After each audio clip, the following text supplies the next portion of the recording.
بسم اللہ الرحمن الرحیم۔ السلام علیکم ورحمۃ اللہ وبرکاتہ۔ یہ 618 ہجری کا واقعہ ہے جب مشہور بزرگ حضرت شیخ جلال الدین تبریزی رحمۃ اللہ علیہ بدایوں میں مقیم تھے اور بابا فرید رحمۃ اللہ علیہ آپ رحمۃ اللہ علیہ سے ملنے کے لیے وہاں تشریف لے گئے تھے۔ ایک دن بابا فرید رحمۃ اللہ علیہ حضرت شیخ جلال الدین تبریزی رحمۃ اللہ علیہ کی خدمت میں حاضر تھے۔ حضرت شیخ رحمۃ اللہ علیہ اچانک اٹھے اور مکان سے نکل کر اپنے دروازے پر بیٹھ گئے۔ بابا فرید رحمۃ اللہ علیہ نے بھی آپ رحمۃ اللہ علیہ کی تقلید کی۔ پھر حضرت شیخ جلال الدین تبریزی رحمۃ اللہ علیہ کسی موضوع پر گفتگو کر رہے تھے اور حضرت بابا فرید رحمۃ اللہ علیہ آپ کی گفتگو بہت غور سے سنتے رہے۔ بات کرتے کرتے اچانک حضرت شیخ تبریزی رحمۃ اللہ علیہ خاموش ہو گئے اور سامنے کی طرف دیکھنے لگے۔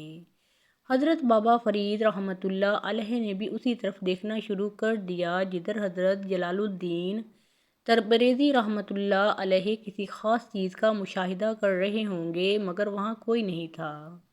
بس ایک دہی بیچنے والا دیہاتی نما انسان تھا جو آوازیں لگا لگا کر اپنا دہی بیچ رہا تھا۔ پھر جب وہ دہی بیچنے والا حضرت شیخ جلال الدین تبریزی رحمۃ اللہ علیہ کے قریب سے گزرا تو آپ رحمۃ اللہ علیہ نے بلند آواز میں اسے مخاطب کر کے فرمایا، کیا بیچ رہے ہو؟ دہی بیچ رہا ہوں، خریدو گے؟ اس شخص نے بے نیازی کے ساتھ تلخ لہجے میں کہا۔ حضرت بابا فرید رحمۃ اللہ علیہ کو اس دیہاتی انسان کا یہ گستاخانہ لہجہ بہت ناگوار گزرا، مگر آپ رحمۃ اللہ علیہ حضرت شیخ جلال الدین تبریزی رحمۃ اللہ علیہ کے احترام میں خاموش رہے۔ دراصل دہی بیچنے والا شخص بدایوں کا مشہور ہندو ڈاکو مولا تھا۔ اس نے چوروں کی ایک جماعت بنائی تھی جو دن کے وقت مزدور پیشہ لوگوں کے لباس میں محلہ در محلہ مختلف چیزیں بیچتے پھرتے تھے اور رات کے اندھیرے میں ڈاکہ ڈالتے تھے۔ اگرچہ مولا ان کا سردار تھا لیکن اس نے بھی ایک دہی فروشی کا روپ دھار رکھا تھا اور اس وقت حضرت شیخ جلال الدین تبریزی رحمۃ اللہ علیہ کے سامنے سے آوازیں لگاتا ہوا گزر رہا تھا۔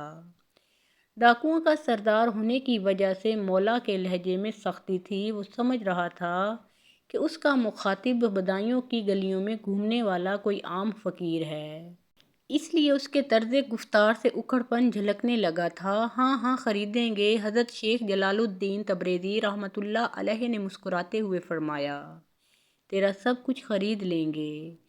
مولا جیسا ڈاکو اور جابر و سفاک انسان ان الفاظ کا متحمل کس طرح ہو سکتا تھا؟ حضرت شیخ تبریزی رحمۃ اللہ علیہ کی بات سن کر اس کے بڑھتے ہوئے قدم رک گئے اور اس نے سر پر رکھے ہوئے دہی کے مٹکے کو ذرا سا ترچھا کر کے یہ دیکھنے کی کوشش کی کہ اس سے اس لہجے میں بات کرنے والا آخر کون شخص ہے، مگر جیسے ہی مولا کی نظر حضرت شیخ جلال الدین تبریزی رحمۃ اللہ علیہ کے رخ روشن پر پڑی، وہ کانپ کر رہ گیا۔ اس کے جسم کی لرزش اتنی تھی کہ مولا اپنا توازن برقرار نہ رکھ سکا اور مٹکا اس کے ہاتھ سے چھوٹ کر زمین پر گر پڑا۔ دوسرے ہی لمحے حضرت بابا فرید رحمۃ اللہ علیہ نے دیکھا کہ سارا دہی مٹی میں مل چکا ہے اور ٹھیکرے ادھر ادھر بکھر گئے ہیں۔ اب کیا بیچو گے؟ حضرت شیخ جلال الدین تبریزی رحمۃ اللہ علیہ نے اس تبسم کے ساتھ فرمایا، اپنی ساری متاع تو خاک میں ملا دی، اب تمہارے پاس فروخت کرنے کو کیا باقی بچا ہے؟ مولا شدید عالم تحیر میں کسی بے جان مجسمے کی مانند کھڑا تھا۔ پھر جب اس کی حیرت کا طلسم ٹوٹا تو بے اختیار کہنے لگا، دنیا میں ایسے لوگ بھی ہوتے ہیں؟ حضرت شیخ جلال الدین تبریزی رحمۃ اللہ علیہ نے مولا کی بات کا کوئی جواب نہیں دیا، بس خاموشی سے اس کی بدلتی ہوئی حالت کو دیکھتے رہے۔ چند لمحوں کے بعد مولا دوبارہ کہنے لگا، ابھی میرے پاس بیچنے کو بہت کچھ ہے، میں اپنے رسم و رواج بیچوں گا، مذہب بیچوں گا، یہاں تک کہ تمہارے ہاتھ اپنا دل و جان بھی بیچ ڈالوں گا۔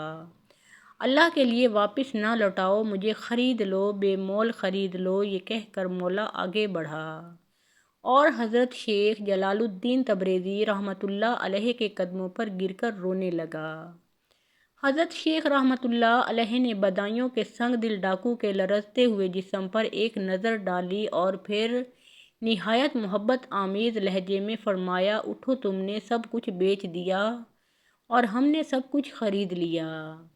پھر اہل بدایوں نے دیکھا کہ ایک سفاک ہندو اپنا آبائی مذہب تبدیل کر کے حلقہ اسلام میں داخل ہو رہا تھا۔ مسلمان ہونے کے بعد مولا نے لوٹا ہوا تمام سرمایہ حضرت شیخ جلال الدین تبریزی رحمۃ اللہ علیہ کی خدمت میں پیش کر دیا۔ روایت ہے کہ مولا کے پاس 1,00,000 جیتل موجود تھے۔ جیتل ہندوستان کا قدیم سکہ تھا۔ جب مولا نے اپنی تمام دولت حضرت شیخ جلال الدین تبریزی رحمۃ اللہ علیہ کو نظر کرنی چاہی تو آپ رحمۃ اللہ علیہ نے فرمایا، اسے اپنے پاس رکھو، جس طرح ہم کہیں گے اسی طرح خرچ کرتے رہنا۔ قبول اسلام کے بعد حضرت شیخ جلال الدین تبریزی رحمۃ اللہ علیہ نے مولا کا ہندووانی نام بدل کر علی رکھ دیا تھا۔ علی کا بیان ہے کہ جب بھی کوئی ضرورت مند شخص حضرت شیخ رحمۃ اللہ علیہ کے پاس آتا تو آپ رحمۃ اللہ علیہ اسے میرے پاس بھیج دیتے اور میں حکم کے مطابق اتنی ہی رقم سائل کو دے دیتا۔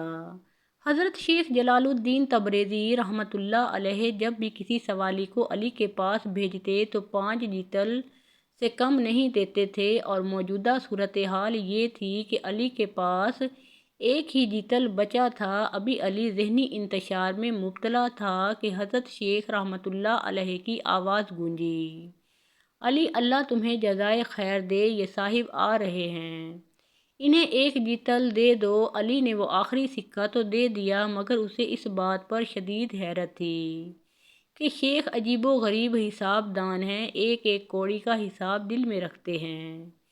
جب حضرت شیخ جلال الدین تبریزی رحمۃ اللہ علیہ نے بدایوں سے بنگال جانے کا ارادہ ظاہر کیا تو علی کو تصور فراق نے مضطرب کر دیا۔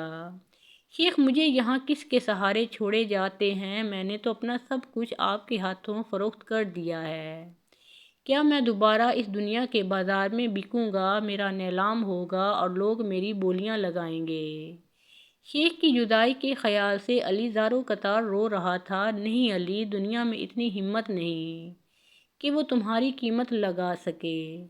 تم اللہ کے بندے ہو اور تم نے اللہ ہی کے ہاتھوں اپنی جان فروخت کی ہے۔ میں تو ایک ظاہری سبب ہوں اور درمیان کا کچھ حصہ ہوں۔ اس نے تمہیں ہدایت بخشی ہے اور وہی تمہاری کفالت کرے گا۔ حضرت شیخ جلال الدین تبریزی رحمۃ اللہ علیہ علی کو سمجھا رہے تھے۔ بدایوں میں میرا کام ختم ہو چکا، تم ان آوازوں کو نہیں سن سکتے۔ ارض بنگال ہمیں پکار رہی ہے، مجھے جانا ہی ہوگا۔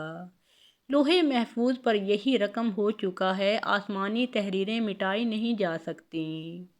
جس طرح سر زمین بنگال میرا مقدر ہے، اسی طرح خاک بدایوں تمہارے مقدر میں لکھ دی گئی ہے۔ میں باحکم خدا یہ علاقہ تمہارے حوالے کرتا ہوں۔ تم اس بت گدے میں آذان دو، اتنی پرجلال آواز میں آذان دو کہ مندروں کے ناقوس ہمیشہ کے لیے خاموش ہو جائیں اور برہمن اپنے گلے سے زنار توڑ کر پھینک دیں۔ اللہ تمہاری نگہبانی کرے۔ یہ آخری الفاظ تھے جو حضرت شیخ جلال الدین تبریزی رحمۃ اللہ علیہ کی زبان سے ادا ہوئے اور پھر آپ بنگال کی جانب روانہ ہو گئے۔ بعد میں یہی علی درجہ ولایت تک پہنچے اور تاریخ میں علی مولا کے نام سے مشہور ہوئے۔ یہ وہی ہیں جنہوں نے بدایوں میں حضرت نظام الدین اولیاء رحمۃ اللہ علیہ کے سر پر دستار فضیلت باندھی تھی۔ حوالہ قصص الاولیاء کرام۔ محترم ناظرین، مزید اسلامی واقعات سننے کے لیے اس چینل کو سبسکرائب ضرور کیجیے اور پیارے آقا محمد مصطفیٰ صلی اللہ علیہ وسلم کا پیارا نام ایک بار کامنٹ سیکشن میں ضرور لکھیے۔